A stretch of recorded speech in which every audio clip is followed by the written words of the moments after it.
Le carnet de l'étudiant étranger.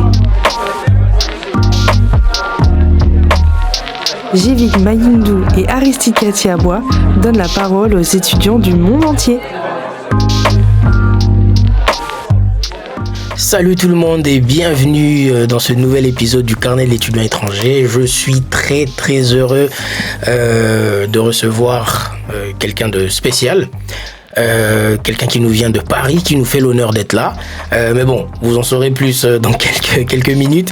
Déjà, je vais demander à mon binôme de tous les jours au carnet de l'étudiant étranger, Aristide, comment vas-tu ?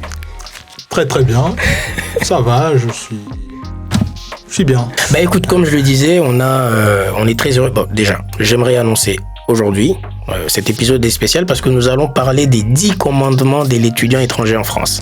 Voilà, venir étudier en France, c'est un défi, c'est une aventure et il y a forcément des règles à respecter, il y a forcément des choses à faire et à ne pas faire ou des attitudes à adopter pour réussir pleinement son aventure. Voilà, les 10 commandements de l'étudiant étranger en France, c'est très bientôt. Mais avant ça, il y a quelqu'un qui nous a fait l'honneur de venir, il a quitté Paris pour venir à Rennes afin qu'on discute afin qu'il nous parle de son parcours, de son histoire d'étudiant étranger en France.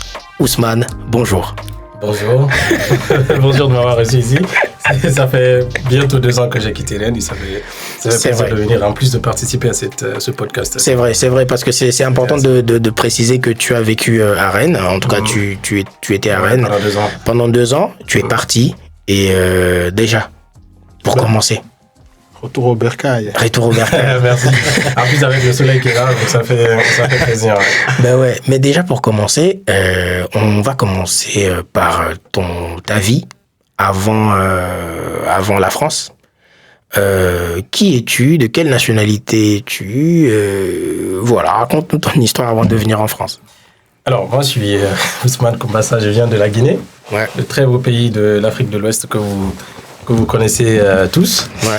Et donc, que j'ai quitté en 2018. Donc, je suis né à Boké, une petite ville, pas une petite ville, une très belle ville, très grande ville de la Guinée. Ouais. Et à la suite de l'obtention de mon baccalauréat, je suis allé dans la capitale guinéenne comme beaucoup de personnes. Donc, j'ai commencé les études en communication pendant 4 ans, dans une école spécialisée en communication, journalisme et tout ça.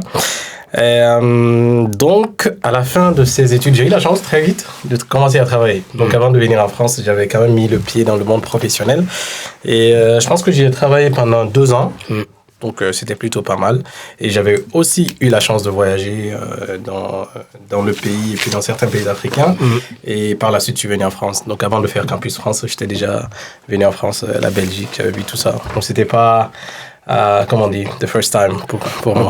Mais attends, avant de venir en France, t'étais en Belgique? T'as fait Non, Belgique? alors j'ai travaillé dans une agence de promotion des investissements en Guinée, donc qui était rattachée à la présidence. Donc j'ai eu l'opportunité de faire des voyages, des missions. Ah ouais? Une mission en Belgique, donc c'était plutôt bien. Et puis je pense que je venais à peine de finir l'université en Guinée, donc j'ai commencé à travailler. Je suis venu en Belgique, c'était exceptionnel pour moi. Voilà, je suis pas quelqu'un qui rêvait vraiment de voir l'Europe et tout, donc je rêvais même pas beaucoup, on va pas se mentir. Donc je suis venu en Belgique, j'ai vu la Belgique, je suis venu en France, j'ai vu la France, combien de fois c'était un peu speed, j'ai dit donc ça va. Ça ressemble à ça, j'attends. Parallèlement à la procédure Campus France qui continuait, donc je me suis dit écoute, peut-être que la France, je vais avoir l'opportunité de te revoir un de ces jours. Mais écoute, moi j'ai une question mais vraiment basique. Tu es de la Guinée-Conakry. Déjà, il y a combien de Guinée? Mais vraiment, il y a peut-être des gens qui... Non, mais vraiment, je sais qu'il y a beaucoup de Guinée. Il y a combien de Guinée? Et ton Guinée à toi, c'est quoi la spécialité, les spécificités de ton pays? Alors, ma Guinée, à moi, on l'appelle déjà Guinée, République de Guinée, c'est pas Guinée-Conakry, parce que, en fait, les gens ont tendance à créer cette confusion. Exactement. C'est comme quand on disait Paris, France-Paris, on fait pas... Comme s'il y avait une autre France. Exactement, c'est pas comme ça. Donc, il y a la Guinée, ma Guinée à moi, qui n'est pas Guinée-Conakry. Et il y a la Guinée-Bissau, qui s'appelle Guinée-Bissau, officiellement. Il y a la Guinée équatoriale, Et France, je pense aussi qu'il y a la Papouasie et Nouvelle-Guinée. Ouais. Donc, Est-ce que ça ne serait pas une façon un peu de réclamer cette originalité de la Guinée? Parce qu'il y en a 2 autres Guinées, donc si tu dis que c'est la Guinée, donc sans rattacher Conakry. En fait, je crois pas, non. Parce que je crois que, historiquement, je pense qu'on a quand même une forte histoire. Et donc, ce qui fait que, vous savez, diplomatiquement, on tient à ce que ce nom soit respecté à la République de Guinée. C'est pas, on va se dire un jour Congo-Kinshasa, donc ça se fait pas. Donc, on tient à ce qu'on soit appelé Guinée. Donc, il y a un courrier qui est sorti, un document qui est sorti un temps, où les autorités ont demandé à ce qu'on appelle la Guinée, la République de Guinée. D'accord. Guinée, donc pas Guinée-Conakry. On est resté tu vois, j'ai eu raison de poser la question parce que moi, je te cache pas, j'ai vraiment jamais. C'est plus tard, hein, aujourd'hui, ça va beaucoup mieux, donc là, je connais. Mais j'ai passé plusieurs années à ne pas comprendre, mais c'est Guinée, il y en a combien et tout. Non, mais c'est intéressant. Mais franchement, merci vraiment de nous faire l'honneur d'être là. Et alors, t'as quitté la Guinée pour la France. Comment c'était? Raconte-nous. Déjà, la décision de quitter le pays pour la France. Waouh! Alors, en fait, moi, j'ai eu la chance, comme je disais, franchement, je ne crois pas être le plus intelligent des jeunes de ma génération. J'ai eu la chance de commencer à travailler très tôt. Et donc, je travaille dans une agence qui m'a fait voyager. Donc, j'ai vu la Belgique. C'était plutôt, en fait, pour quelqu'un, c'était plutôt, de ma génération, c'était plutôt pas mal parti. Donc, je me disais que j'étais dans de très bonnes conditions et l'avenir ne pourrait être que beau. Donc, je n'étais pas vraiment dans une logique à me dire, bon, écoute, je quitte ici pour aller en France pour étudier. J'avais aussi la possibilité de voyager, d'aller dans d'autres pays pour des missions. Donc, un jour, mon frère, il m'a dit, bon, écoute, ce serait pas mal que tu postules pour Campus France et tout. Ce serait intéressant. Tu vois, il y a beaucoup de cadres qui sont dans ce pays, qui ont fait des études à l'étranger. Et quand ils reviennent, ils ont des postes de responsabilité. Et où je travaillais, par chance, j'ai aussi beaucoup de personnes qui sont sorties, qui ont fait des études à l'étranger, qui sont rentrées, de très bons grands frères, et qui m'ont dit, oh, ce serait pas mal que tu ailles. Moi, je disais, franchement, Campus France, là, vraiment, ça me fait pas trop rêver. Et j'ai 2 amis qui ont aussi fait la procédure. Une personne était venue ici, bon, qui n'est plus un ami maintenant, mais qui m'a beaucoup aidé. Hein. Okay. Donc, je tiens vraiment à le préciser, qui m'a aidé, qui m'a dit, oh, ce serait pas mal, on va t'inscrire. La preuve, je ne me suis même pas moi-même inscrit à Campus France, c'est un ami qui l'a fait pour moi. Et tu sais comment ça marche, les admissions. Ouais. Donc, il y a eu des refus par-ci, par-là. Je dis, ça tombe bien, comme ça, je vais pas y aller. En fait, mais au fond, je dis ça parce que j'avais un backup plan. Je travaillais, je me disais que j'allais voyager. Donc, je dis pas ça pour me dire, je m'en fous de la France, non. Je le dis bien. Ouais. Donc, pour moi, il y a aussi l'ignorance, si je puis dire, comme ça. Donc, à un moment, j'ai eu une admission. Cet ami, il m'a appelé, il dit, tu as une admission. J'ai dit, mince, comment je vais dire à mon frère? Bon, mon frère, il a dit, bon, écoute, tu as l'admission, il faut que tu postules pour Campus France, enfin, pour que tu ailles à l'ambassade pour le visa. Et donc 2-3 mois plus tôt, j'étais déjà venu en Belgique. Et donc, en venant en Belgique, j'avais encore un visa qui était valable pendant 1 mois et je suis rentré en Guinée. Et par la suite, je suis allé déposer ma demande de visa, donc j'ai eu l'admission. Mais j'ai eu le visa. Mais les gens avec lesquels je travaillais, beaucoup de personnes étaient venues en France pour faire des études, d'autres en Angleterre, d'autres dans d'autres pays, donc qui m'ont beaucoup accompagné. Et la preuve, il y a une des personnes qui m'a mis en contact avec la personne qui m'a hébergé à Rennes, qui a été vraiment une ressource très, très intéressante quand je suis venu. Donc c'est comme ça l'aventure elle a commencé en Guinée. Alors en France ça c'est autre chose, tu vois, et tu commences à travailler en Guinée, tu as un petit cadre, tu gagnes un peu d'argent, tu connais nos chambres en Afrique, elles sont grandes comme ça. Alors là tu débarques à Rennes. Ouais, d'ailleurs Aristide va te poser les questions de ta vie. Donc c'est comme ça a commencé en Guinée. Franchement l'histoire Campus France c'était comme ça. Je disais pas que je ne voulais pas, mais bon, vraiment, je n'étais pas 100% impliqué, quoi. Ouais. Donc, je dirais 40, 45, mais pas vraiment. Et puis bon, j'ai eu l'admission comme ça, avec le plus grand désintéressement, et puis je suis venu en France. Donc, autrement dit, tu n'as pas eu de choc culturel quand tu es arrivé, comme tu avais déjà voyagé avant, donc alors, tu n'as pas eu le sentiment que les autres éprouvent quand ils arrivent en France, quoi. En fait, je pense que c'est différent. C'est quand tu vas au Congo pour les vacances, et quand tu y vas pour y rester, c'est pas pareil. Ouais. Donc moi, j'étais venu en Belgique. Je pense que la mission, c'était pour 2 ou 3 semaines, je sais plus. Et je suis venu en France et j'ai mon ami qui m'a hébergé. Et vraiment, j'ai vu les gens courir et tout. Bon, après, tu vois, tu sors, tu vois un ami qui veut aussi t'accompagner, qui t'amène au McDo, qui te montre des trucs. Donc, tu vois, c'est la joie. Et tout de suite, en fait, tu sens pas la dureté de la vie. C'est différent quand tu viens étudier. Quand je suis venu, c'est autre chose. Ouais. Au milieu des gens, tu es seul. C'est des cadres de vie différents. C'est complètement différent. Et puis, c'était pas la France. C'était pas Paris. Moi, je suis venu pour Rennes. C'était pas pareil. Même si j'avais une admission à Paris. Ouais. Et je suis pas allé à la Sorbonne. Je suis venu à Rennes, quoi. Attends, t'avais le choix entre la Sorbonne et Exactement, Rennes. et Rennes. Et qu'est-ce qui a fait que tu choisisses Rennes? Je sais pas. En fait, je pense que c'est un signe de destin. Je suis venu, la personne qui m'a hébergé, elle a dit « Ah bon, finalement, jusqu'à ce que je m'inscrive à Rennes, je savais pas que j'allais y rester. » Donc, elle m'a dit « Bon, finalement, tu as ton admission à Paris. Qu'est-ce que tu veux faire finalement ?» Je dis « Bon, écoute, je vais voir. » Je suis allé me coucher. Bon, j'ai été hébergé par une personne dans un 9 mètres carrés. Tout le monde a un souvenir avec un 9 mètres carrés. Exactement. Donc, les fameux 9 mètres carrés. Donc, j'ai été hébergé là-dedans. Et donc, je suis resté. Le matin, je suis allé m'inscrire. Je l'ai appelé, je lui ai dit finalement, écoute, je reste à Rennes. Je pense que c'est un très bon point de départ parce que Paris, c'est grand. Paris, j'aurai du temps à m'adapter. Et puis, je pourrais faire les choses facilement ici.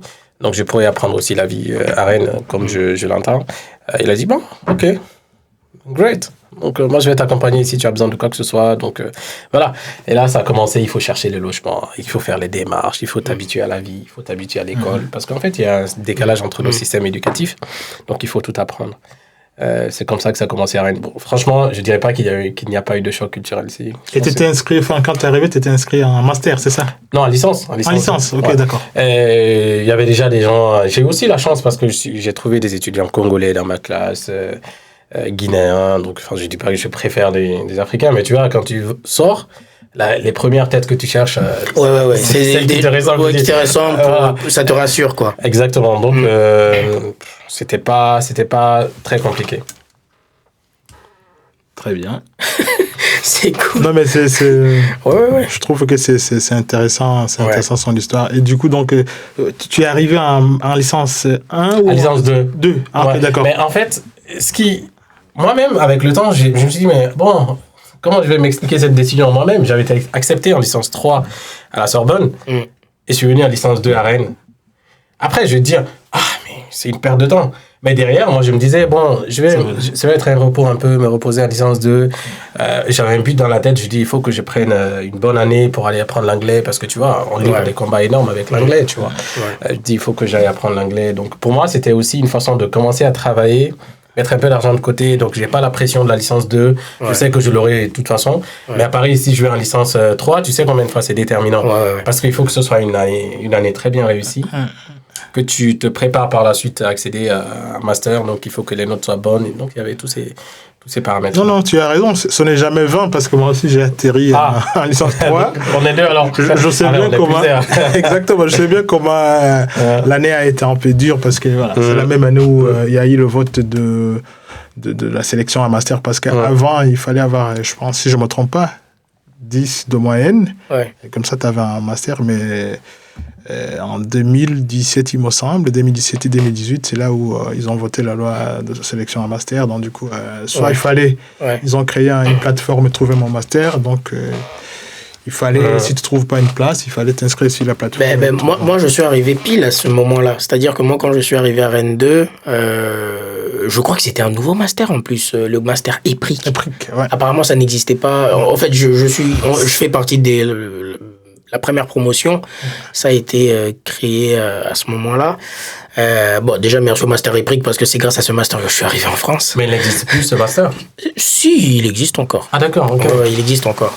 Et moi, je suis arrivé grâce à ce master-là. Et c'est là que je t'ai même connu, Aristide. C'est à cette période-là que... Devant la bibliothèque, avec ton appareil photo. C'était il y a plusieurs années. J'avais croisé Aristide aussi, là, et tout. Donc, on était un peu dans une phase où on se cherchait aussi. Hein. On voulait trouver notre voie. Est-ce qu'on est sur... Bref, déjà, est-ce qu'on a fait le bon choix de faire ce master-là Bon, c'est aujourd'hui, des années plus tard, qu'on peut répondre à cette question de savoir est-ce qu'on a fait le bon choix ou pas. Donc, c'est un peu ça. Mais quelles ont été les premières choses, mais genre les premières choses qui t'ont vraiment marqué, genre les premiers trucs qui t'ont fait dire wow, ça va pas être facile. Ouais, ça va être compliqué. En fait, je pense que c'est l'école d'abord. Ok. Tu vois, quand tu viens... En fait, les gens échouent souvent, je pense. C'est pas parce qu'ils sont pas bien. Une bonne partie des étudiants qui viennent ici, ils passent des procédures, c'est parce qu'ils portent en eux une certaine forme de confiance. Donc, ils postulent. Et puis, tu viens, il y a le système qui te met une claque énorme. Déjà, tu es à l'école, tu dis... Tu vois, comme nous, là, on est dans la même classe, on est déjà amis. Ouais. Tu vois, tu sors le matin, tu vois, comment ça va? Tu vois, là, tu viens, l'école, c'est fini. C'est pas, tu ne blâmes pas les gens, mais c'est comme ça, le système, il est. Donc, l'école, c'est fini, les gens partent. Ça, c'est du côté sur le plan social. La première chose, c'est que, en fait, la façon par laquelle nous, on avait abordé les leçons en Guinée, par exemple, dans d'autres pays africains, je suppose, c'est pas la même façon parce que le travail en soi, la méthode, donc tout ça, c'est différent. Et puis, tu vois, il faut s'organiser, choisir toi-même tes cours, choisir les trucs dans lesquels tu vas t'inscrire. Et moi, j'ai débarqué dans un truc, l'histoire de la Bretagne. Il faut choisir sa langue. Exactement, langue. Et puis voilà, j'ai choisi l'anglais. J'ai dit, bon, je vais partir. Donc, la prof était là comme ça. Je dis, elle était là. Mais en même temps, tu vois, licence... L'anglais que tu fais, c'est pas des trucs difficiles. Ouais. C'est juste vous pousser à parler. Et ça a été vraiment un choc. Parce que je me suis retrouvé, c'était au premier semestre avec une note vraiment catastrophique en anglais. Je pense que c'était 3 sur 20. Ouais. Et là, ça va commencer bien. Hein. Donc, il y a la méthode, il y a les cours. Mais, avec le temps, je me suis rendu compte que c'est facile avec certains profs, plus que d'autres. Ouais. Donc, tu vas les voir. Bon, voilà, moi, je suis nouveau. Je n'ai pas suivi. Parce qu'en fait, les profs, dans leur tête, vous étiez tous là l'année dernière. Ouais. C'est vrai. Ils vont partir sur les cours. Ils vont vous donner des trucs à faire. Donc, moi, je partais voir certains profs que tu connaîtras sans doute. Ouais. Je leur disais, bon, monsieur, moi, je viens d'arriver là. Comment vous voulez que les cours, qu'on les rende, les devoirs et tout? Il y en a qui étaient très sympathiques. Ils prenaient le temps. Ils te disaient, bon, ça... Par curiosité, vous étiez combien dans la classe? Alors, je pense qu'on était quand même une bonne centaine. Hein, d'accord. Pour la licence. Mais après, tu vois, il y a les TD. Donc, on se retrouvait à 24, 30, maximum 30, quoi. Ouais. Donc, il y avait ça. Il y avait cet aspect-là. Mais ça m'a frappé. La méthode, le décalage et tout. Et puis, tu te rends compte que les cours, ça passe très vite. Ouais. Et puis, tu commences, je sais pas, en septembre, octobre. Ouais. Et tout d'un coup, tu te réveilles, c'est décembre. Exactement. Tu dis, comment ça c'est le premier semestre, c'est... Ouais, on te dit les examens. Donc, il faut pas accumuler les choses. Il faut aller vite. Il faut t'organiser cours en cours. Quand tu dis, bon, j'ai le temps, c'est en décembre. Ouais. Parce qu'il y a aussi un fait, tous les profs, ils pensent que tu n'as que leur matière. Ouais. Pourtant, il y a beaucoup de matières. Exactement, il y en a beaucoup. Donc, ils te donnent des sujets à faire, des trucs à faire. Ils disent, lui, là, il n'a que ça à faire. Et à côté, tu as la vie. Il faut que tu trouves un job. Il faut que tu te battes avec la vie. C'est fou, hein? Non, c'est vrai. C'est fou. Donc, en fait, tu vois, c'est pourquoi je disais que les gens... Ils échouent, c'est pas parce qu'ils sont pas bien. En effet. C'est pas parce qu'ils sont de mauvais étudiants. Autrement dit, c'est une organisation à laquelle on n'est pas habitué. Donc, faut aller vite, en fait. Il faut aller vite. On est parfois très bien organisé chez nous. Mais c'est pas la même méthodologie, c'est pas les mêmes façons de faire les choses. Ouais. Tu es habitué dans ton milieu naturel dans lequel tu étais dans ton pays. Ouais. Quand tu viens ici, tu es tout seul. Et rien que ça, c'est difficile. Oui, parce que tu sors de ta zone de confort. Exactement. Là, voilà, exactement. Donc, tu es tout seul, tu fais tes cours, après, tu rentres à la maison, il faut trouver un job. Si tu trouves pas de job, il n'y a pas d'argent. Ouais. S'il n'y a pas d'argent, tu ne vas pas payer le loyer. Si tu n'as pas de loyer, tu ne vas pas dormir. Tout est lié, quoi. Donc, tout est lié. C'est grave. Donc, comment tu vas trouver un boulot? Il faut que tu ailles renouveler, prendre des nouveaux documents. Ouais. Comment tu vas... Donc, tu vois, il y a tous ces aspects-là, c'est super contraignant. Toute démarche ici. C'est très compliqué. Mais le froid, t'as pas tapé? Ah, un peu. Hein. Parce que moi, le froid m'a bien tabassé à Rennes. Mais toi, du coup, t'as bien géré. Ouais, mais en fait, c'est pourquoi je disais au début, c'est important. Tu vois, quand tu viens,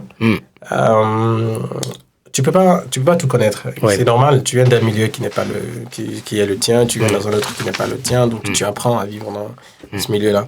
Donc j'ai eu la chance quand je suis venu, cette personne qui m'a accueilli, qui a été un très bon grand frère pour moi, et qui l'est toujours. Bon, la preuve, après ce podcast, c'est chez lui que je vais y aller. Et donc, qui m'a vraiment accompagné, il a dit, bon, tiens, il faut que tu fasses ci, voici ce que tu pourrais faire. Tu pourrais t'acheter tel habit, tel truc pour bien t'organiser pendant cette saison. Donc ça m'a beaucoup aidé. Et je pense que c'est ce conseil-là, dans ce sens, comme dans beaucoup d'autres domaines, ça m'a aidé à tenir, quoi. Donc le froid, oui. Ouais. Moi, je crois qu'on s'habitue pas au froid. Hein. Ouais. Vraiment, on s'habitue pas, même si tu vis en France depuis plusieurs années. Il y a des fois, ça tape, tu te dis, et pourtant, je suis là depuis 5 ans. On m'avait dit que je serais adapté après 5 ans. Non, mais écoutez, moi, ça m'a vraiment tapé parce que quand je suis... Alors, il y a un truc apparemment qu'il ne faut jamais faire que moi j'avais fait, c'est-à-dire, quand je suis arrivé à Rennes 2, là, le froid, il faisait très froid, genre, je sortais de la fac, je m'en souviens, j'avais très froid, et il y avait mes mains qui commençaient qui devenaient rouges. C'est à l'usine que j'ai eu ça. Sauf que, moi j'ai fait un truc apparemment qu'on ne fait pas, c'est que, moi quand je suis rentré au Crous rapidement, j'ai mis mes mains dans l'eau chaude. D'accord, ok. Parce que moi dans ma tête, ça avait un choc. Il y a, à ne pas faire. À ne pas faire, ouais. Mais je me disais, mes mains vont éclater. Et en fait, j'avais mal. Et les gens m'ont dit, mais j'ai vu qu'on fait pas ça, c'est pas comme ça. Apparemment, il faut laisser le froid. En effet, moi avec ce froid-là, j'ai couru, j'ai plongé mes mains dans l'eau chaude, mais laisse tomber, c'était une souffrance. C'est compliqué comme ça. Donc c'est un peu ça. Écoute, on avance petit à petit. Donc comme j'ai dit en début de podcast, en début d'échange, on va essayer de commenter les 10 commandements de l'étudiant étranger en France, ensemble avec notre invité. Il y a encore beaucoup de questions à poser à Ousmane, mais bon, là on va essayer d'avancer avec le 10 commandements, et à chaque commandement, donc Ousmane, Aristide, moi, bref, on va essayer de se dire, voilà, qu'est-ce qu'on en pense et tout. Voilà, les 10 commandements, ça a été rédigé avec Aristide et moi. Voilà, on s'est posé. Déjà, bravo pour ça. Hein. Voilà. Et tu sais, on s'est posé. Ça aide. On a réfléchi sur tout ce qui peut être intéressant pour les étudiants étrangers. On s'est mis d'accord sur ces 10 points et voilà. Donc, premier règlement, le premier commandement, c'est de maintenir son statut administratif en règle. Qu'en pensez-vous? Franchement, le premier commandement, maintenir son statut administratif en règle. C'est-à-dire titre de séjour, le renouveler à temps, faire ses études et tout. Qu'est-ce que t'en penses, Ousmane? Il disait tout de suite que tout est lié. Je pense que vraiment, alors, s'il y a vraiment une première chose sur laquelle il faut commencer à travailler, c'est ça. Commencer à se renseigner ce qu'il faut faire. Tu vois, je pense qu'à Rennes, avant, il y avait des points pour nous indiquer. Il y a des gens qui venaient pour nous dire, bon, voici comment prendre des rendez-vous pour aller dans telle structure, comment ils peuvent vous accompagner. Je pense que c'est comme ça se passait à l'époque. Et je pense que c'est pas vraiment quelque chose à négliger. Ouais. Il faut vraiment commencer par ça. Parce que tu ailles à l'hôpital, que tu ailles, je sais pas, chercher du boulot, que tu ailles faire n'importe quoi, il faut que tu aies un statut légal. Ouais. Tu vois, le titre de séjour, le numéro de sécu. Donc, commencer déjà par la base. Après, la CAF... de toutes les façons, on n'a pas trop le choix. Il faut le maintenir en règle, sinon on perd tout. Et si on dit que et si on dit que c'est le plus grand des commandements? Peut-être. Je pense pas que ça serait pas. C'est le père des commandements. Voilà. Et deuxième commandement, rester assidu et investi dans les études. Pas toujours facile, ça. Parce qu'au fait, la participation active en cours, l'utilisation des bibliothèques universitaires et le recours au tutorat sont les leviers clés pour éviter le décrochage, surtout dans les filières exigeantes comme les écoles d'ingénieurs ou des commerces. De toutes les façons, notre raison d'être en France, quand on est étudiant étranger, c'est les études. Exactement. Voilà. Donc, on est un peu obligé d'être assidu, quoi, et investi dans nos études. Sinon, tout à fait, on a des problèmes. Et comme je viens de le dire, effectivement, tout est lié. Parce que vous savez très bien qu'à la fin, si tu n'es pas assidu, et je pense que même pour le renouvellement de titre de séjour, ils demandent, je ne sais pas comment s'appelle le document, un document qui atteste ton assiduité au cours. Attestation d'assiduité, quelque chose comme ça. Exactement. Donc du coup, tu vois, donc, si vraiment ça n'a pas été pris au sérieux, ça peut sanctionner en fait pour le renouvellement du titre de séjour. Donc c'est très important, effectivement. En effet. Troisième commandement, s'intégrer dans la vie étudiante et sociale. C'est super important, je trouve. Moi, je trouve que c'est aussi un point qui est très important parce qu'en fait, ça permet aux étudiants de se dire... en fait, tu sais que l'école, c'est pas que les cours. Tu vois, tu te construis un réseau, tu travailles avec des gens, tu te dis, bon, voilà, ce que je peux apporter au-delà de mes cours. Bon, toi, par exemple, on s'est connus au Crous avec les lits montants, là, dans ta jambe. Donc, on avait tous des 9 mètres carrés comme ça, avec des lits montants. Mais en fait, ce que je voulais dire, c'est que moi, j'ai eu, par exemple, tu sais, il y a des... Comment on appelle ça? UEO, là, des trucs comme ça, UEO. Unité d'enseignement. Exactement. IEP, IEO. Je ne sais pas ce que ça veut dire. J'espère que les profs ne vont pas écouter ça. Ils ne vont pas être très contents. Mais moi, à l'époque, j'ai travaillé avec une doctorante qui avait porté un projet qui consistait à aller dans des collèges des élèves en difficulté. C'était comme une forme d'association des élèves en difficulté. Les aider, les accompagner avec le numérique et tout ça. Donc, en fait, pendant les heures de cours, on avait 1 heure qui était dédiée par semaine à ça. Donc, c'était un groupe d'étudiants à l'époque.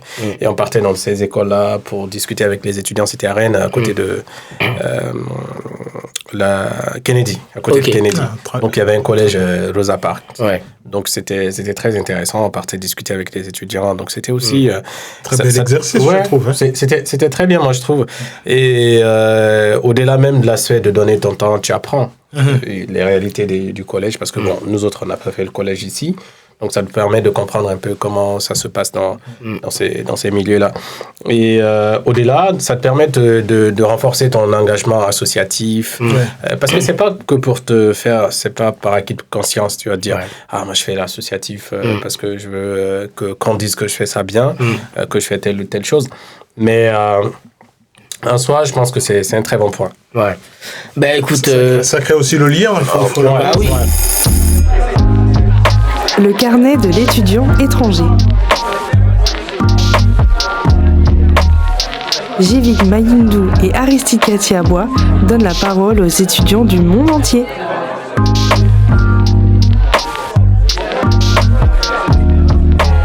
Mais d'ailleurs, le 4e commandement, on n'est pas allé très loin. Donc là, du coup, le 4e commandement, c'est l'immersion dans la culture locale. C'est-à-dire explorer les marchés, rencontrer les artisans du coin, participer aux festivals, fêtes locales et cafés culturels. Voilà, ces petites sorties qui permettent de vivre l'authenticité du quotidien français, de tisser des liens précieux avec la communauté locale. Qu'est-ce que vous en pensez ? Moi, je pense que c'est la base aussi voilà, le boulanger du coin, un artisan, un festival, aller voilà vraiment pour vivre un voyage dans la région aussi, pas rester qu'à Rennes, voilà, visiter la région, découvrir et tout. Moi, je pense que ça casse aussi la routine en fait. Bah oui. Et ça permet aussi que, on n'est plus dans notre pays d'origine où tout nous est familier. Donc, du coup, je pense qu'il faut qu'on sorte de chez nous pour découvrir et ça renforce aussi le sentiment d'appartenance, en fait. Donc, ça veut dire que en soi, même si ça se construit progressivement, moi, je trouve que à la fin, tu te sens un peu, comment dirais-je, plus près de ce que tu vis, en fait. Et comme ça, donc, ça te permet vraiment de te sentir comme chez toi, même si on n'est jamais chez soi, mais c'est vrai. C'est un peu ça. Et le 5e commandement, respecter, alors là, c'est très intéressant, respecter les conditions de travail autorisées.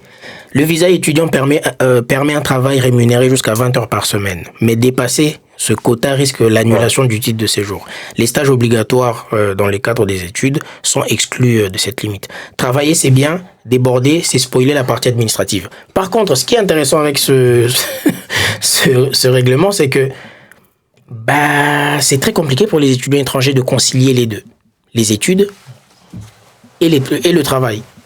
C'est très compliqué. C'est pas facile. Je ne sais pas si toi, tu as eu une expérience où tu as été obligé de concilier les deux, où tu devais aller en cours et puis aller bosser à 18h jusqu'à minuit. Je sais pas, est-ce que tu as eu une expérience comme ça ? Alors, moi, vraiment, en fait, je travaille à l'hôpital de la Pontchaillou. Donc, je commençais à 5h du matin. Je travaillais un peu, faire le ménage. Avant d'aller en cours. Donc, j'ai fait ça pendant 2 mois. une très bonne période. Et ensuite, je me suis rendu compte que c'est très compliqué. C'est compliqué de concilier les deux. Donc, ce que je faisais, j'ai trouvé, grâce à un ami gabonais qui m'a dit, il y a du boulot à Vitré, là, c'est à l'usine, tu vas faire ci, tu vas faire ça. Et c'est pas très prenant. D'accord. Donc, tu peux même le faire le week-end. Ah, d'accord. Donc, ce que moi j'ai fait, en fait, ce que je faisais, je travaillais les vacances. Ah, d'accord. Donc, je prenais pas les vacances pendant les années universitaires. Donc, je faisais en sorte de travailler les vacances, mais vraiment donner tout mon temps, travailler pendant les vacances, économiser beaucoup, autant se faire que peu. Ouais.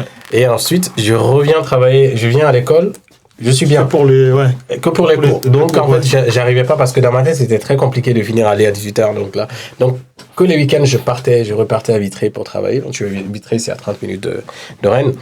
Mais je me suis rendu compte au début que c'était compliqué de concilier les deux en même temps. Donc, je travaillais les week-ends et les vacances. Donc, les vacances, je travaillais pour économiser. Et l'année, je vivais avec ça. Donc, j'étais très... il faut être près de ses sous parce qu'on n'avait pas beaucoup. Tu as eu la chance, je dirais, parce que...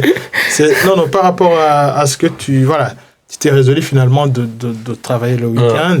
Parce qu'effectivement, tu as eu la chance de trouver ce boulot pour le week-end qui permet, en fait, qui te permettait de gagner quelque chose que tu pouvais épargner pour qu'effectivement le temps des cours soit vraiment le temps des cours. Parce que je sais que c'est la réalité pour beaucoup d'étudiants, effectivement, de commencer le matin, très tôt le matin par un petit job et de continuer avec les cours.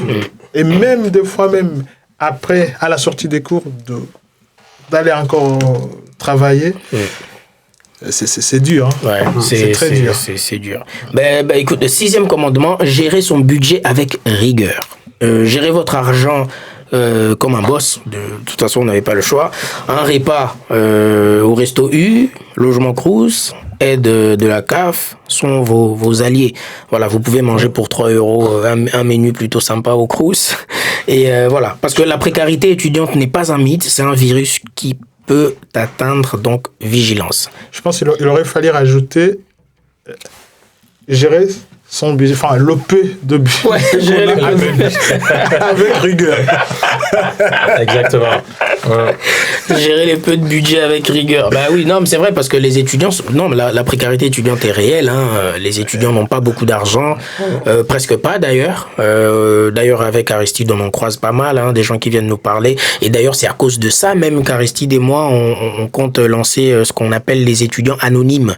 Donc des gens qui vont témoigner sous couvert d'anonymat. Pourquoi ? Parce que depuis que le carnet de l'étudiant est lancé, il y a beaucoup de gens qui nous disent qu'ils aimeraient parler, mais ils ont honte. Honte de leurs échecs, parce que voilà, à l'instant T, c'est un peu la période qu'ils traversent. Ils n'ont pas d'argent, ils sont au chômage, ou ils sont en dépression, ils veulent pas en parler. Et avec Aristide, on s'est dit, on va créer les étudiants anonymes, un peu comme les alcooliques anonymes. Mais vraiment, c'est une très bonne idée. Oui, on va aller au bout de cette situation. Et je pense que ça donnera la parole à beaucoup de gens. Beaucoup d'étudiants. C'est ça. Voilà. Mais tu te souviens, quand tu m'as dit que tu lançais ce truc-là, je t'ai dit, franchement, c'est une très bonne idée. En fait, le but, au-delà même de ceux qui ont fini venir parler de leur expérience, c'est bien que les gens se disent, bon, écoute, moi, je suis un étudiant X, je vis à Limoges, je viens de mon petit Sénégal, je viens du Sénégal, donc je fais face à des problèmes de validation de mon année, donc je vais faire ci. Mais quand tu écoutes le podcast, tu vas te dire, je suis pas seul, il y a un autre étudiant X qui vit à Rennes, qui a eu le même problème. Ouais. Donc, en fait, il faut pas... si c'est un échec, si on peut l'appeler tel, il faut pas le prendre. Comme ça, il faut se dire, il faut relativiser, il faut se dire, je suis pas seul, il y en a beaucoup. Parce que, généralement, comme on est enfermé dans notre milieu, on fait face à un problème, on a l'impression que ça nous vise que nous. C'est ça. C'est ça. Donc, tu vois, et se dire, je peux surpasser ça, je peux aller en avant, donc je suis pas seul à avoir une mauvaise note, je suis pas seul. Et puis la note, c'est quoi au final? Ça ne me définit pas, tu vois. C'est ça. Bon. Je pense raison d'être effectivement de notre podcast, parce que ça libère la parole, comme tu le dis, ça soigne. C'est ça. Et ça évite qu'on ne se sente pas qu'on est seul, effectivement. C'est vrai. Qu'on partage les problèmes. D'ailleurs, là, on arrive au 7e commandement, c'est prendre sa santé mentale au sérieux. Briser le tabou et ne pas hésiter à consulter un psy ou un organisme d'écoute. Parce que, face à l'isolement, au stress administratif, à la pression académique, à la précarité, à la dépression, prendre soin de soi n'est pas un luxe, c'est une nécessité. Parler de ses émotions, libérer son esprit et nous permettre de nous en sortir. Pourquoi on a essayé de mettre ça aussi en avant? Parce que on vient... Bon, je sais qu'en France aussi, c'est encore un tabou, mais on doit avouer qu'en France, les gens se libèrent de plus en plus par rapport à nos pays à nous. Voilà, moi je viens du Congo, je sais que dans mon pays, aller voir un psy, c'est être fou. Voilà. Chez nous, aller voir un psy, c'est la folie. Et du coup, les gens ont honte. Donc, on a grandi avec cette honte de ne pas parler de ce qu'on ressent, de nos problèmes. Et du coup, ça nous mange dès l'intérieur parce que on n'en parle pas et tout. Donc, moi, on a voulu mettre ça en avant. D'ailleurs, je pense que c'est l'un des commandements le plus important. C'est que, voilà, briser l'isolement, que les étudiants étrangers ne restent pas. D'ailleurs, pas que les étudiants étrangers, les étudiants tout court, que ce soit étrangers. C'est vrai que les étudiants étrangers, il y a des défis encore plus grands. Surtout les défis administratifs qui sont juste, mais avec ce que font les préfectures maintenant, pas des rendez-vous disponibles, les gens se retrouvent sans papier. Moi, je connais, donc là, il y a un témoignage où je connais quelqu'un qui avait un travail, qui bossait, mais vraiment, il travaillait parce que la préfecture il est à Paris, parce que la préfecture a tardé, il n'y a pas de rendez-vous, la personne s'est retrouvée sans papier. Wow. A perdu son travail, ainsi que toutes les... Bref, le droit, les droits sociaux, c'est fini. Automatiquement. Voilà, donc cette personne est dans une dépression énorme. Et c'est d'ailleurs à cause de lui que je me suis dit, on va essayer d'avoir un concept où... Parce que la personne, je lui ai dit, mais écoute, ça serait cool d'en parler. Mais il me dit, ah non, moi j'ai honte. Ma famille va me regarder. Tu vois, ma famille va me regarder. Non, j'ai pas envie. Parce que sa famille, actuellement, ils ne sont pas au courant de ça. Donc je pense que c'est un truc, c'est un point très important. Je sais pas si vous avez un témoignage lié à la santé mentale à ce niveau-là. Surtout toi, Ousmane, je sais pas si tu as un truc à dire au sujet de ce commandement-là. Ouais, avant de venir sur ce commandement, en fait, le 6e sur l'argent, je pense que c'est super important. Ok. Tu vois, tu parlais de galère tout de suite. En fait, les étudiants, ils ont un des problèmes majeurs auxquels ils font face, c'est aussi l'argent. Oui. Tu vois, je pense une des raisons, c'est qu'on oublie parfois qu'on est étudiant. Ouais. Tu vois. Les gens veulent mener la vie qui ne leur correspond pas. Ok. Donc, il n'y a pas de honte à aller au Crous. Oui. Commencer dans une petite chambre, batterie faible. Oui. Commencer dans une petite chambre et faire des concessions, se faire un petit budget. Si tu gagnes, je sais pas, tu es dans une chambre à 200 euros, la CAF te prend une petite partie si c'est possible. Mais si ça n'est pas le cas, tu te fais un petit budget, tu restes complètement derrière ton plan et tu n'as pas impressionné quelqu'un. Je pense que ça, c'est super important. Après, sur la santé mentale, je pense vraiment, je dirais même, c'est la première... Et c'est une des premières raisons de difficulté des étudiants étrangers. C'est très compliqué parce que les gens, dans beaucoup de pays, se disent ils sont là-bas, c'est la France. Ouais, exactement. Il y a tout ce qu'il faut. Il vient de son pays natal, donc il est dans de très bonnes... a priori, en fait, autour de... Il est dans de très bonnes conditions. Ouais. Et puis, il y a cette pression là-bas. Et là, toi, tu es dans ta petite vie. Voilà, tu as du mal à vivre bien, à t'en sortir. À joindre les deux bouts. Parce que parfois aussi, malheureusement, il faut le dire, on demande de l'argent aux étudiants étrangers, on dit il faut nous aider à faire ci, parce que tu es en France, parce que tu fais ci, parce que tu fais ça. Donc il y a cette pression qui existe. Donc, comme le disait Jévic tout de suite, il faut en parler. Tu vois, il ne faut pas rester enfermé sur soi, se dire... franchement, je trouve que mon mal, c'est simplement c'est le mien. Exactement, my own self, tu vois. Tu dis, je vais en parler à d'autres personnes. Tu t'ouvres. Bon, tu veux pas en parler ici dans un podcast, ok, on comprend. Mais tu vas voir un spécialiste qui est spécialiste de ce sujet-là, qui le maîtrise et qui pourra t'accompagner avec des méthodes spéciales. Moi, à l'époque de Covid, franchement... On nous annonce tout de suite qu'on va être confinés. Bon, voilà, j'avais quitté le 9 mètres carrés. J'ai eu le luxe, je suis parti dans un 13 mètres carrés. J'y pense encore, je suis traumatisé. Ouais. Donc... Mais tu sais, tu soulèves un point très intéressant parce que pendant la crise du truc là, du coco, les étudiants, j'avais comme l'impression que les étudiants étrangers étaient les oubliés, étaient des grands oubliés. Écoute, pendant le confinement, j'ai vu des étudiants déprimés à fond. Et en plus, là, je te parle pas que des étudiants étrangers en France. Globalement, mais je te parle de tous les étudiants, c'était atroce. Parce que moi, je m'en souviendrai toujours. Il y avait un étudiant qui, lui, venait de Strasbourg, mais il vivait à Rennes. C'est aussi un étudiant étranger à Rennes, on va dire. Hein. Il était à Rennes, confiné aussi dans un 9 mètres carrés. C'est un Français, lui, hein, confiné dans un mètre carré. Mais c'était atroce pour lui. Et pareil, pour moi, c'était atroce. Moi aussi, j'étais confiné dans un 9 mètres. C'était atroce. Mais bon, écoute... Je pense qu'il y a eu beaucoup de facteurs en fait, qui ont fait. Il y a l'isolement. Ouais. Et puis, il y a aussi le fait que certains ne pouvaient plus travailler. Ah oui. Donc, du coup, ça veut dire pour se nourrir, c'était un problème. Ouais. Heureusement, comme, je ne sais pas ce qu'il le disait là tout à l'heure, donc, pour les étudiants étrangers particulièrement, moi, je sais vraiment que ça a été quand même. Ah oui, cette période-là. C'était quelque chose. Hein. C'était chaud. C'était quelque chose. Alors, on continue avec le 8e commandement. Faire un break, voyager. Ouais. Ça vous parle? Bah oui. Ouais. Alors, ça dépend. Si tu fais un break pour voyager, Ouais, de souffler un peu, quoi. De souffler un peu. Prendre le temps de voyager, même si ce n'est qu'un week-end. Découvre les trésors cachés de ta région.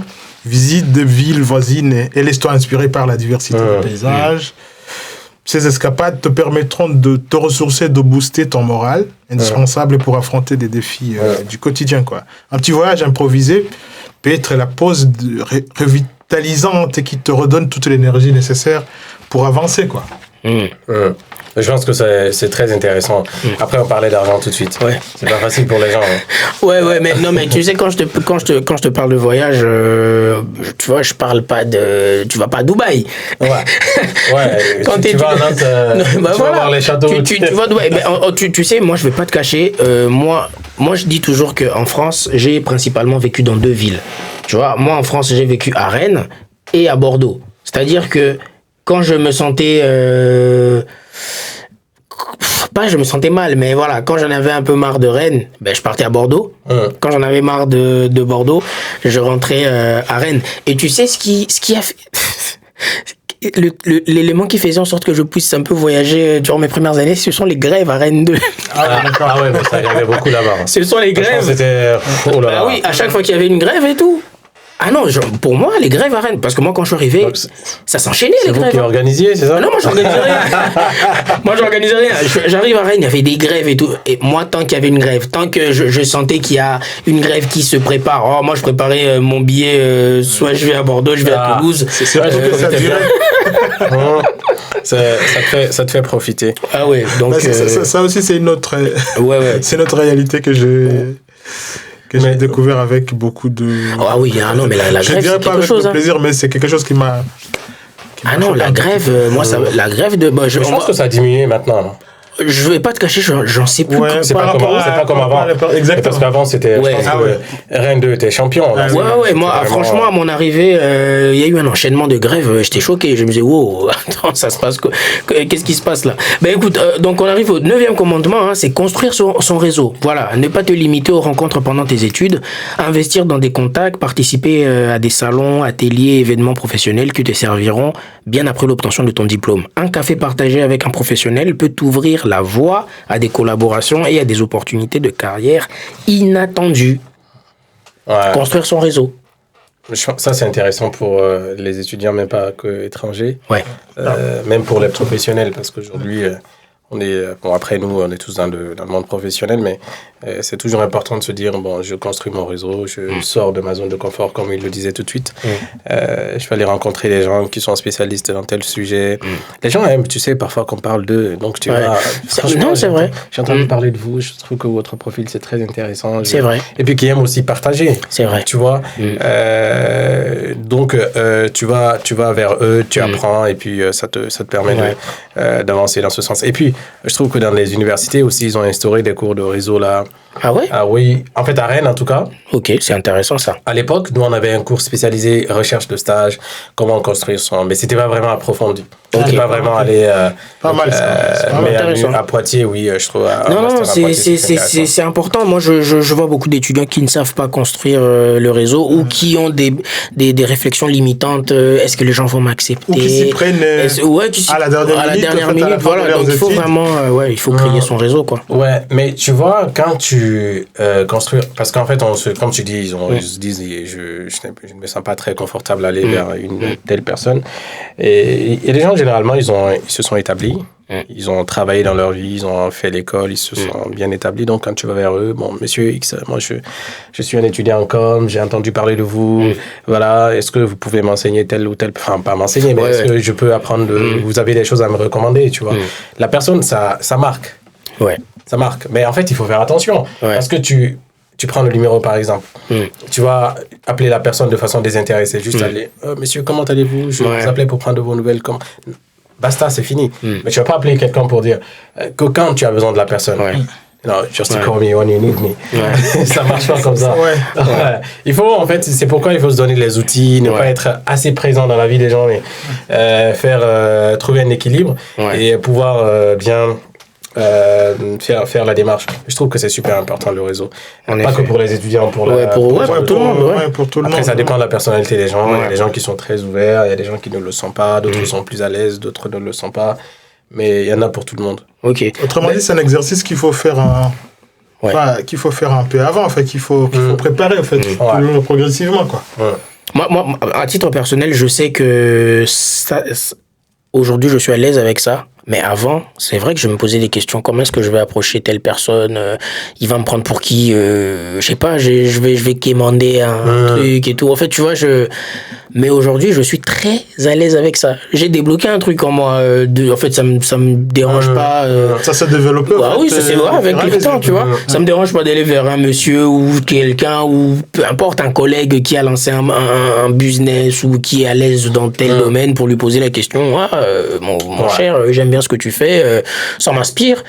Comment est-ce que je pourrais m'associer ou je sais pas, comment est-ce qu'on peut discuter ou en apprendre un peu davantage sur ce sujet. Donc aujourd'hui, je suis très très à l'aise avec ça. Après aussi, des fois, c'est lié aussi à la personnalité des gens. En fait. Il y a des gens qui sont vraiment, très ouverts aux autres directement et d'autres qui doivent l'apprendre en fait. C'est ça. D'où effectivement, moi, je pense que c'est important, par exemple, pour des étudiants qui viennent de s'installer, qui viennent d'arriver.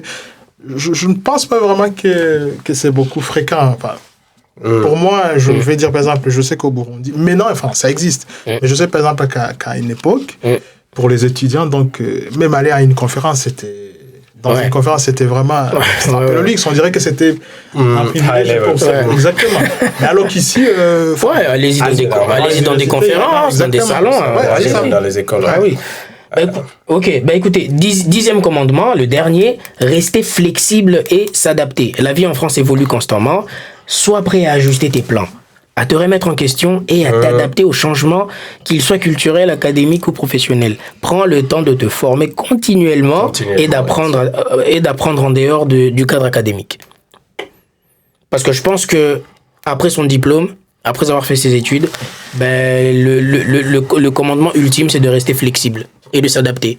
Tu as un diplôme, mais ton diplôme risque d'être obsolète si tu ne t'adaptes pas, si tu ne fais pas d'efforts à te réinventer, à t'adapter. Ça rejoint à la discussion qu'on a eue dans la voiture en venant, en fait.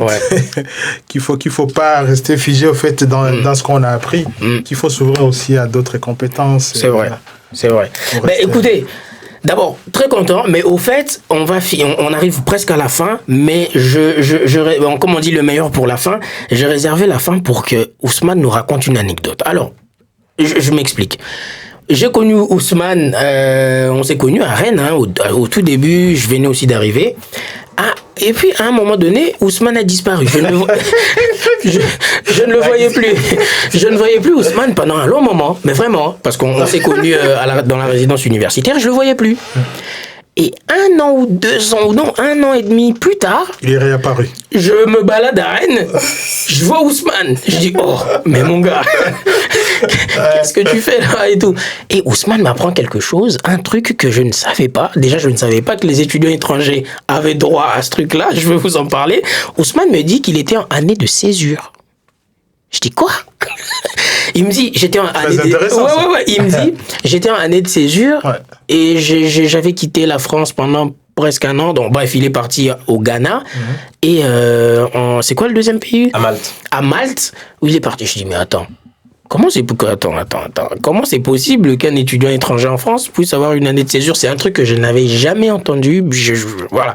Donc, Ousmane, voilà, on arrive presque à la fin, mais j'aimerais quand même finir avec cette anecdote-là et que tu expliques un peu comment ça marche une année de césure et comment ça s'est passé pour toi. T'as aimé l'expérience? Comment ça s'est passé? L'expérience. Est-ce que les étudiants étrangers ont droit à une année de césure? Oui, comment ça se passe?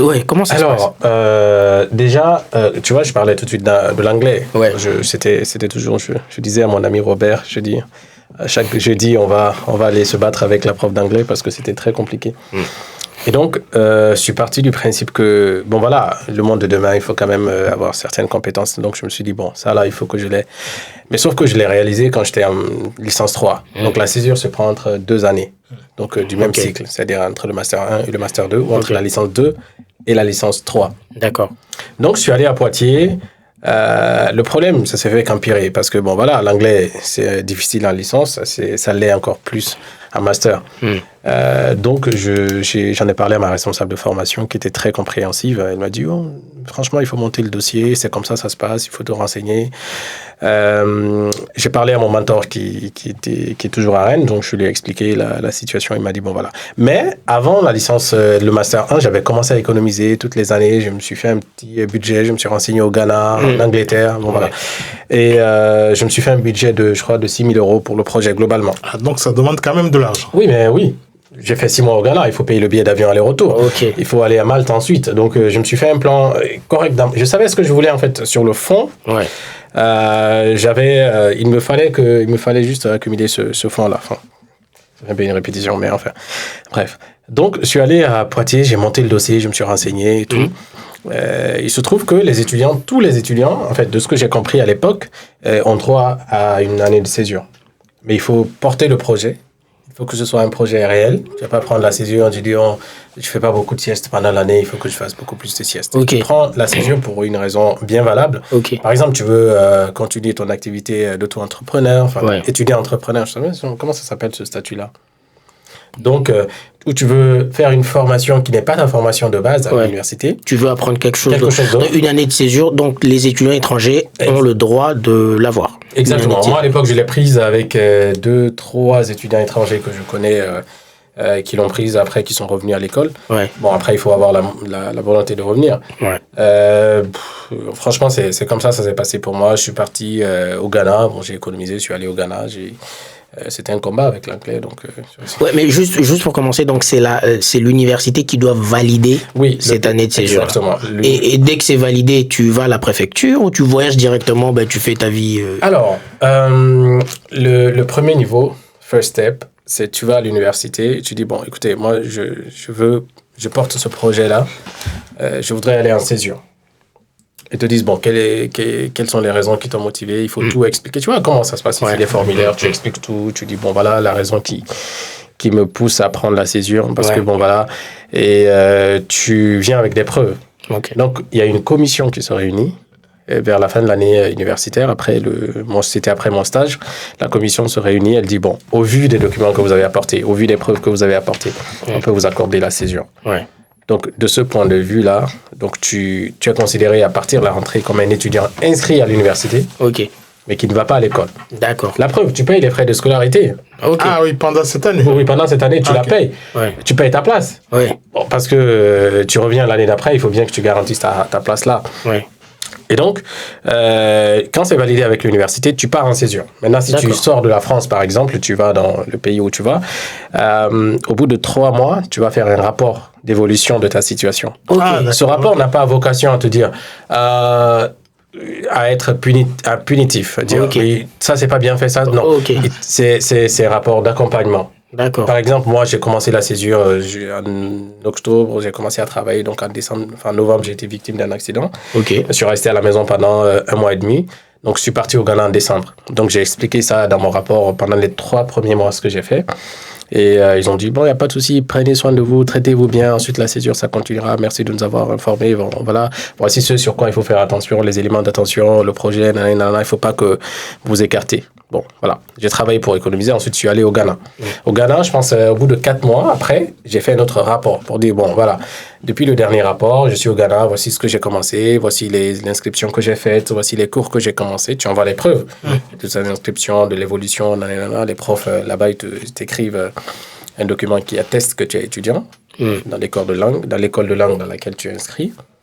Et à la suite de ça, tu continues le process. Ouais. Et je pense qu'il y a un 3e rapport. Celui-ci, c'est à la fin. C'est à la fin de ta césure que tu le présentes. Okay. Donc celui-ci, ça permet à l'université de savoir, OK, bon, il a conclu son année de césure. Ouais. Et on valide, on dit, nous validons le programme de césure auquel l'étudiant ou l'étudiante a postulé. Et à la suite de ça, donc, t'es OK. All done. Donc, vu que tu as quand même un titre de séjour, tu vas à la préfecture. Moi, pour mon cas, je sais que ça a été, par exemple, je connais un ami, lui, il n'est pas allé, il est sorti de la France, il s'est inscrit en anglais à Poitiers. Ensuite, il a fait du service civique pour sa césure. Donc, tu vas à la préfecture, tu montres ce document que tu étais en césure, tu montres tes notes du Master 1 et tu montres ton inscription de Master 2 de l'année d'après.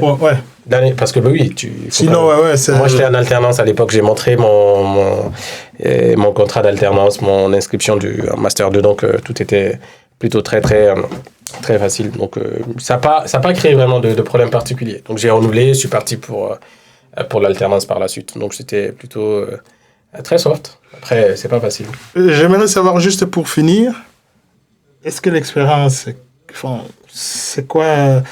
Qu'est-ce que tu as gagné dans cette expérience? Est-ce qu'aujourd'hui, tu la recommanderais aussi aux autres étudiants? Qu'est-ce que tu en penses par rapport à ton expérience?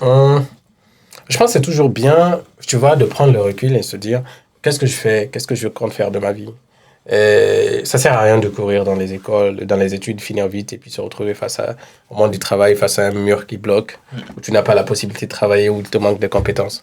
Donc pour moi, c'est vraiment, si tu te sens que tu as besoin de développer certaines compétences, parce que quand tu entres dans le monde du travail, c'est compliqué que tu puisses avoir une année globale. Oui, exactement. Tu vois?